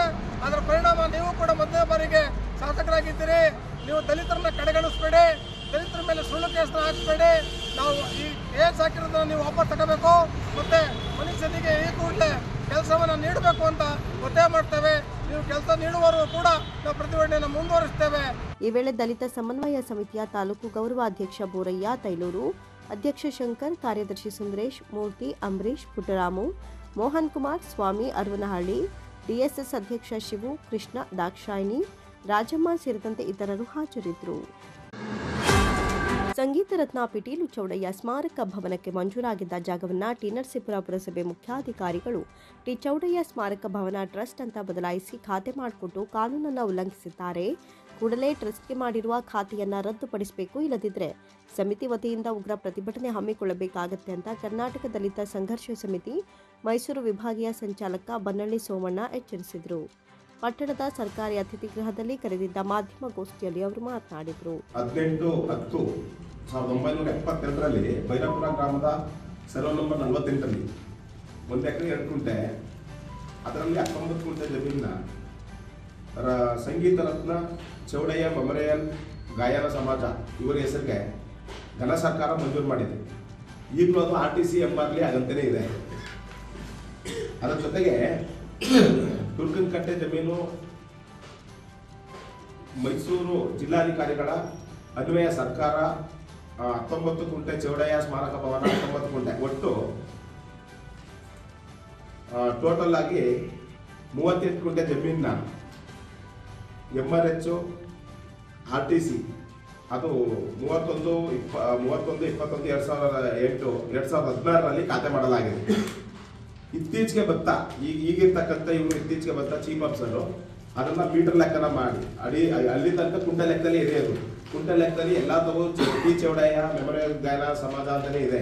ಇತ್ತೀಚೆಗೆ ಬರ್ತಾ ಅದು ಮೀಟರ್ ಲೆಕ್ಕನ ಮಾಡಿ ಅವರು ಆ KMF 24ರಲ್ಲಿ W ನಂಬರ್ ಆ ನಂಬರ್ ಎಲ್ಲ ಹಾಕಿದ್ದೀನಿ. ಇಲ್ಲಿ ಈ ಸರ್ಕಾರದ ಆದೇಶನ ಅವರು ಉಲ್ಲಂಘನೆ ಮಾಡಿ ಫ್ಯಾಮಿಲಿ ಟ್ರಸ್ಟ್ ಒಂದು ಟ್ರಸ್ಟ್ಗೆ ಅವರು ಈಗ 27/11/2010ರಲ್ಲಿ ಇವರಿಗೆ ಒಂದೇ ಕುಟುಂಬಕ್ಕೆ ಖಾತಾ ಮಾಡ್ಕೊಡ್ತಾರೆ. ಅದು ಸರ್ಕಾರಿ ಜಾಗ ಆಗಿರೋದಕ್ಕೆ ಖಾತಾ ಕಂದಾಯ ಏನೂ ಇಲ್ಲ. ಆದ್ರೂ ಇವರು ಕಂದಾಯನ ಕಟ್ಸ್ಕೊಂಡು ಮೀಟರ್ ಲೆಕ್ಕನ ಮಾಡಿ ಸರ್ಕಾರಿ ಪ್ರಾಪರ್ಟಿ, ಅದು ಸಾರ್ವಜನಿಕವಾಗಿರ್ತಕ್ಕಂಥ ಜಾಗನ ಅದು ಹೇಳ್ತಾರೆ. ಇಲ್ಲಿ ನಮ್ಮ ಹತ್ರ ಒಂದು ಆದೇಶ ಇದೆ, ಆದೇಶ ಕಾಪಿಲಿ ಹೇಳ್ತಾರೆ ಅದು ಸಂಗೀತ ಸ್ಕೂಲ್ ಆಗಲಿ ಅಥವಾ ಯಾರು ಏನಾರು ಕಲಿಯೋದಕ್ಕಾಗಲಿ ಅಥವಾ ಗಾಯನ ಸಮಾಜಕ್ಕೆ ಈ ತರ ಸಂಬಂಧಪಟ್ಟಕ್ಕೆ ಮಾಡ್ಕೊಳ್ಳಿ. ಅದನ್ನ ಇಲ್ಲ ಅಂದ್ರೆ ಬೇರೆ ಖಾಸಗಿ ಏನು ಮಾಡಬಾರ್ದು ಅಂತ ಸ್ಪಷ್ಟವಾಗಿ ಆಗಿಂದ ಆ ಜಿಲ್ಲಾಧಿಕಾರಿಗಳು ಆದೇಶ ಹೊರಡಿಸಿದ್ದಾರೆ. ಅದನ್ನ ಗೊತ್ತಿದ್ರು ಈಗಿರ್ತಕ್ಕಂಥ ಚೀಫ್ ಆಫೀಸರ್ ಅಂದ್ರೆ ಮುಖ್ಯಾಧಿಕಾರಿಗಳು ಅದನ್ನ ಒಂದು ಫ್ಯಾಮಿಲಿ ಟ್ರಸ್ಟ್ ಮಾಡ್ಕೊಂಡಿರ್ತಕ್ಕಂಥ 2000 ಈಗ ಜನವರಿ 9/1/2024ರಲ್ಲಿ ನಡೆದ ಸಾಮಾನ್ಯ ಸಭೆಯಲ್ಲಿ ಇವರೆಲ್ಲ ಕೇಳ್ತಾರೆ, ನಮ್ಮ ಸದಸ್ಯರುಗಳೆಲ್ಲ ಕೇಳ್ತಾರೆ, ಮೇಡಮ್ ಏನು ಇದ್ರ ಬಗ್ಗೆ ಸಮಸ್ಯೆ ಇದೆಯೋ ಇದ್ರ ಬಗ್ಗೆ ನೀವು ಸಾಮಾನ್ಯ ಸಭೆಯಲ್ಲಿ ಸದರಿ ಆಸ್ತಿಗೆ ಸಂಬಂಧಪಟ್ಟಂತ ದಾಖಲೆಗಳನ್ನ ಪರಿಶೀಲನೆ ಮಾಡಿ ಅಂತ. ಮುಂದಿನ ಸಭೆಗಾರ ಕೊಡಿ ಪರಿಶೀಲನೆ ಮಾಡಿ ಅಂತ. ಅವರು ದಾಖಲೆನೂ ಕೊಡಲ್ಲ, ಈ ಸಂಬಂಧಪಟ್ಟ ಈ ಆಸ್ತಿಯಾಗಿ ಅದ್ರ ಸಂಬಂಧಪಟ್ಟ ಮಾಹಿತಿನೂ ಕೊಡಲ್ಲ.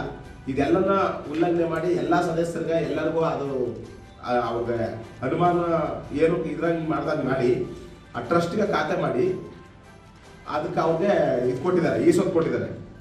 ಇವತ್ತು ನಾವು ಈ ಪತ್ರಿಕೆಗೋಷ್ಠಿ ಕರೆದಿರೋ ಉದ್ದೇಶ ಏನದು, ಅವರು ಈ ಸರ್ಕಾರದ ಆದೇಶನ ಉಲ್ಲಂಘನೆ ಮಾಡಿ ಖಾತೆ ಮಾಡಿದ್ರು, ಅದು ಖಾತೆ ರದ್ದಾಗಬೇಕು. ಆ ಮುಖ್ಯಾಧಿಕಾರಿಗಳ ಮೇಲೆ ಕ್ರಿಮಿನಲ್ ಮೊಕದ್ದಮೆ ದಾಖಲಾಗಬೇಕು. ಅದನ್ನ ದಾಖಲಾಗಿ ಅವ್ರು ಅರೆಸ್ಟ್ ಮಾಡಿ ಆಮೇಲೆ ಸಂಬಂಧಪಟ್ಟ ಅಧಿಕಾರಿಗಳು ಅದನ್ನ ತನಿಖೆ ಮಾಡಬೇಕು.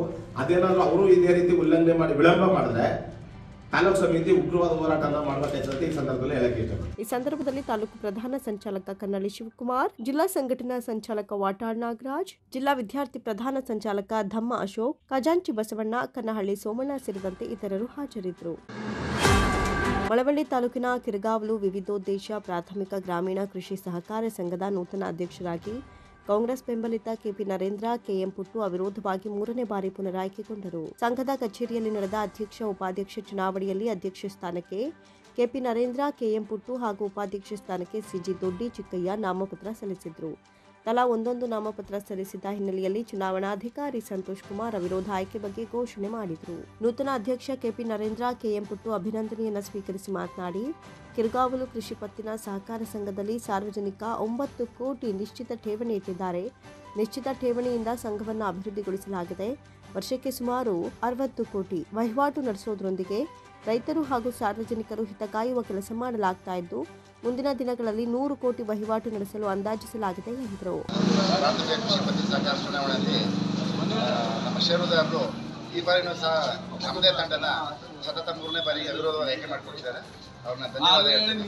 ಅವ್ರ ನಿರೀಕ್ಷೆ ಹುಸಿ ಮಾಡ್ದೇ ನಾವು ಈಗ ಈ ಸಂಸ್ಥೆ ಏಳಿಗೆಗೆ ಏನು ಯಾವ ರೀತಿ ಕೆಲಸ ಮಾಡಬೇಕು ಆ ರೀತಿ ನಾವು ಕೆಲಸ ಮುಂದುವರ್ಸ್ಕೊಂಡು ಹೋಗ್ತೀನಿ ಅಂತ. ಯಾವ ರೀತಿ ಅಭಿವೃದ್ಧಿ ಆಗ್ತದೆ ಸಂಘ? ಇವಾಗ ನಮ್ಮಲ್ಲಿ ಈಗ ನೀವು ಎಷ್ಟೋ ಕಡೆ ನೋಡಿರ್ಬೋದು, ಸಹಕಾರ ಸಂಘಗಳು ಜನರ ನಂಬಿಕೆ ಕಳ್ಕೊತಾ ಇವೆ. ಯಾರು ಇವತ್ತು ಸಹಕಾರ ಸಂಘದಲ್ಲಿ ಮಧ್ಯಮ ವರ್ಗ ಬಡವರೇ ಇವತ್ತು ವ್ಯವಹಾರ ಮಾಡೋರು ಸಹಕಾರ ಸಂಘಗಳಲ್ಲಿ. ಸಾಕಷ್ಟು ಮಳವಳ್ಳಿ ತಾಲೂಕಲ್ಲಿ ನಾವು ನೋಡಿದ್ದೀವಿ, ಸಹಕಾರ ಸಂಘಗಳು ಜನರ ನಂಬಿಕೆ ಕಳ್ಕೊಂಡು ಇವತ್ತು ಅಧೋಗತಿಗೆ ಹೋಗಿವೆ. ಅಂಥದ್ರಲ್ಲೂ ಇವತ್ತು ನಮ್ಮ ಮೇಲೆ ನಂಬಿಕೆ ಇಟ್ಟು ಇಲ್ಲಿ ನಮ್ಮ ಜನ ಸುಮಾರು 9 ಕೋಟಿ ನಿಶ್ಚಿತ ಠೇವಣಿ ಇರಿಸಿದ್ದಾರೆ. ಅದೇ ರೀತಿ 9 ಕೋಟಿ ನಿಶ್ಚಿತ ಠೇವಣಿ ಆ ದುಡ್ಡನ್ನು ಬಳಸಿ ನಾವು ಸಂಸ್ಥೆನ ತುಂಬ ದೊಡ್ಡ ಮಟ್ಟದಲ್ಲಿ ಅಭಿವೃದ್ಧಿ ಪಡಿಸಿದ್ದೀವಿ. ಇವತ್ತು ಸುಮಾರು ಅದ್ರ ದಿನಸಿ ಇದೆ. ಸುಮಾರು 2,000 ಜನಕ್ಕೆ ನಾವು ಸರ್ಕಾರದಲ್ಲಿ ಏನು ಒದಗಿಸುತ್ತೆ ರಿಯಾಯಿತಿ ದರದಲ್ಲಿ ರೇಷನ್ ಅದನ್ನು ವಿತರಣೆ ಮಾಡ್ತಾ ಇದ್ದೀವಿ. ಅಂತಿಮ ಸಂಸ್ಕಾರದ ವಾಹನ ನಾವು ರಿಯಾಯಿತಿ ದರದಲ್ಲಿ ಕೊಡ್ತಾ ಇದ್ದೀವಿ. ನಮ್ಮದು ರಸಗೊಬ್ಬರ ಇದೆ, ಬ್ಯಾಂಕಿಂಗ್ ವ್ಯವಸ್ಥೆ ಇದೆ. ಈಗ ನಾವು ಸಣ್ಣ ವ್ಯಾಪಾರ ಮಾಡೋರಿಗೆ ಇವತ್ತು ನೀವು ನೋಡಿರ್ಬೋದು, ಫೈನಾನ್ಸ್ನ ಸಾಲ ತಗೊಳಕ್ಕಾಗಲ್ಲ, 108 ಕೇಳ್ತಾರೆ. ನಾವು ಕಡಿಮೆ ದಾಖಲಾತಿ ತಗೊಂಡು ಈ ಸಣ್ಣ ವ್ಯಾಪಾರ ಮಾಡೋರಿಗೆ, ರೈತರಿಗೆ ವ್ಯಾಪಾರ ಸಾಲ ಇರ್ಬೋದು, ವೈಯಕ್ತಿಕ ಸಾಲ ಇರ್ಬೋದು, ಒಡವೆ ಸಾಲ ಇರ್ಬೋದು, ಇದನ್ನು ಒದಗಿಸ್ತಾ ಇದ್ದೀವಿ.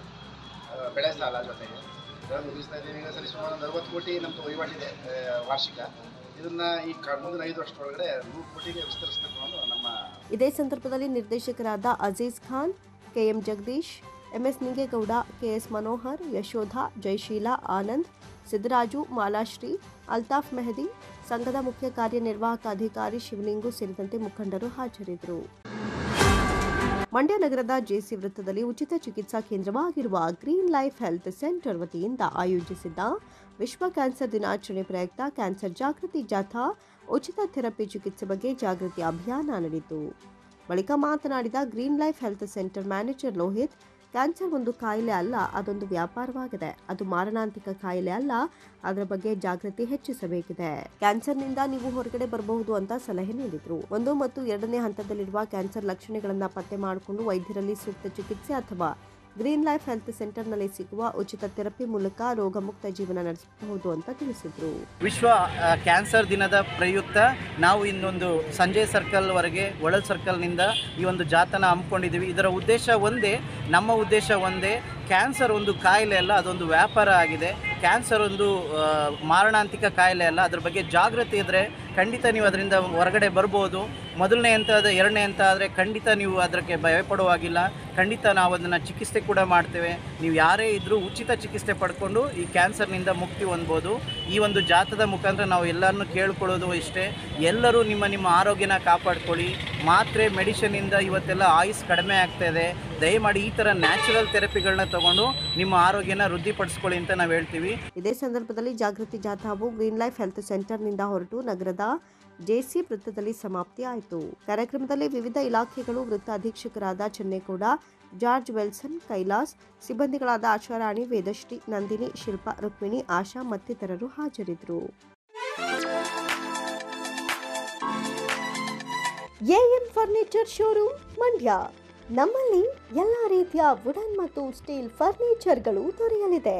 ಬೆಡ್ರೂಮ್ ಸೆಟ್ಗಳು, ವಾರ್ಡ್ರೋಬ್ಗಳು, ಡೈನಿಂಗ್ ಸೆಟ್ಗಳು, ಸೋಫಾಗಳು, ಸ್ಟಡಿ ಟೇಬಲ್ಗಳು, ಕಚೇರಿ ಪೀಠೋಪಕರಣಗಳನ್ನು ಒಳಗೊಂಡಂತೆ ಸಾಂಪ್ರದಾಯಿಕ ಮತ್ತು ಆಧುನಿಕ ಉನ್ನತ ಗುಣಮಟ್ಟದ ವಿನ್ಯಾಸಗಳ ಶ್ರೇಣಿಯನ್ನ ನೀಡುತ್ತದೆ. ರೆಡಿಮೇಡ್ ಮತ್ತು ಕಸ್ಟಮ್ ಪೀಠೋಪಕರಣಗಳ ಆಯ್ಕೆಗಳು ಕೈಗೆಟಕುವ ಬೆಲೆಯಲ್ಲಿ ಲಭ್ಯವಿದೆ. ಗುಣಮಟ್ಟಕ್ಕೆ ಹೆಸರುವಾಸಿಯಾಗಿರುವ ಎಎಂ ಫರ್ನಿಚರ್ ಶೋರೂಮ್ನಲ್ಲಿ ಮನೆ, ಕಚೇರಿ, ಶಾಲಾ ಕಾಲೇಜುಗಳು ಮತ್ತು ಪೂಜಾ ಸ್ಥಳಗಳಿಗೆ ಪೀಠೋಪಕರಣಗಳು ಮತ್ತು ಆಂತರಿಕ ವಸ್ತುಗಳನ್ನು ಸ್ಪರ್ಧಾತ್ಮಕ ಬೆಲೆಯಲ್ಲಿ ನೀಡಲಾಗುತ್ತೆ. ಗ್ರಾಹಕರ ಅಗತ್ಯವನ್ನ ಪೂರೈಸಲು ಕಸ್ಟಮೈಸ್ ಮಾಡಿದ ಪೀಠೋಪಕರಣಗಳು ಮತ್ತು ಇಎಂಐ ಸೌಲಭ್ಯ ದೊರೆಯಲಿದೆ. ಹೆಚ್ಚಿನ ಮಾಹಿತಿಗಾಗಿ ಭೇಟಿ ನೀಡಿ AM furniture showroom, Holal circle, Nagamangala road, Srinivasa temple road, Mandya. ದೂರವಾಣಿ ಸಂಖ್ಯೆ 9900622012 ಮತ್ತು 7019954294.